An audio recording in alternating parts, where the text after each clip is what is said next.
47,366 કનેક્શનના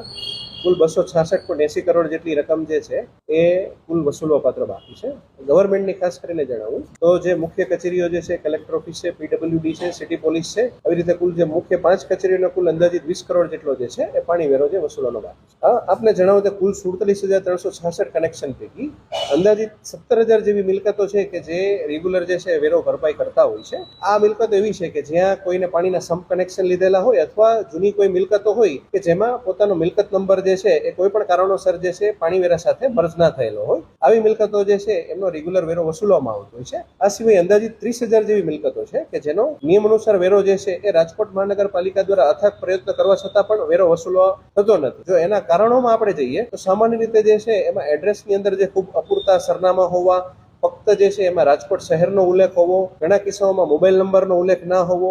ઘણા કિસ્સાઓમાં જે છે એમાં ટાઉન પ્લાનિંગ શાખા દ્વારા કોઈ પણ મિલકતોનું ડિમોલિશન થઈ ગયું હોય પરંતુ હાલ અમોના કનેક્શન અત્રેના રેકર્ડમાંથી કનેક્શન કેન્સલ ના થયેલા હોય, ક્યારેય જે છે એ રાજકોટ મહાનગરપાલિકા દ્વારા રોડ વાઇડનિંગ કરવામાં આવેલું ત્યારે પણ મિલકતો ડિમોલિશન કરવામાં આવતી હોય છે. તો આવા કિસ્સાઓની અંદર પણ જે છે એ તેઓની વિગત અત્રેની કચેરીમાં મળતી ના હોય તેથી પણ આવા કનેક્શનો રદ થતા નથી. અને ઘણા કિસ્સાની અંદર મુખ્ય માલિકનું નામ અત્રે ટેક્સના રેકર્ડ પર હોય પરંતુ ટેનન્ટે કોઈ પણ પ્રકારનું અલગથી કનેક્શન લીધેલું હોય તો ટેનન્ટ ખરેખર કઈ જગ્યાએ આવેલો છે કે કયા મૂળ મિલકતના બિલમાં આવેલો છે તેની પણ વિગતો શોધવામાં ખૂબ તકલીફ પડતી હોય. તેથી આ કિસ્સાઓને ધ્યાને લઈ અને વેરાની વસૂલાત જે છે, પાણી વેરાની વસૂલાત એ નથી થઈ રહી કે ઓછી થઈ રહી. 30,000 કનેક્શનનું તો એ અંદાજિત જે છે એ 250 કરોડ રૂપિયાની અરાઉન્ડ જે છે એમનું જે છે ડિમાન્ડ થવા પાત્ર થાય.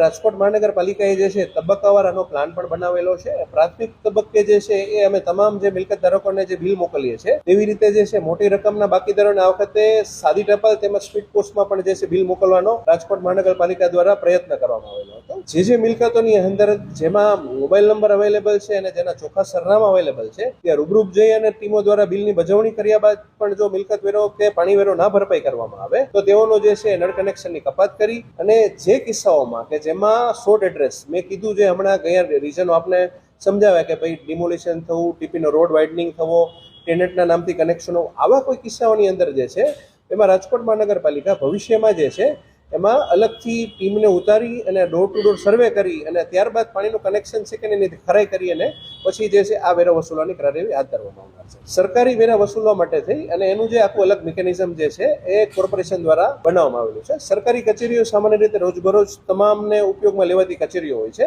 તેમાં કોર્પોરેશન દ્વારા જે છે તેમાં કોઈ શિક્ષાત્મક પગલાં લેવાની જગ્યાએ તેઓના જે હેડ ઓફ ધ ડિપાર્ટમેન્ટને જે છે એ નાયબ કમિશનરશ્રી તથા કમિશનરશ્રી દ્વારા જે છે એ ડીઓ પત્ર લખી અને તેઓને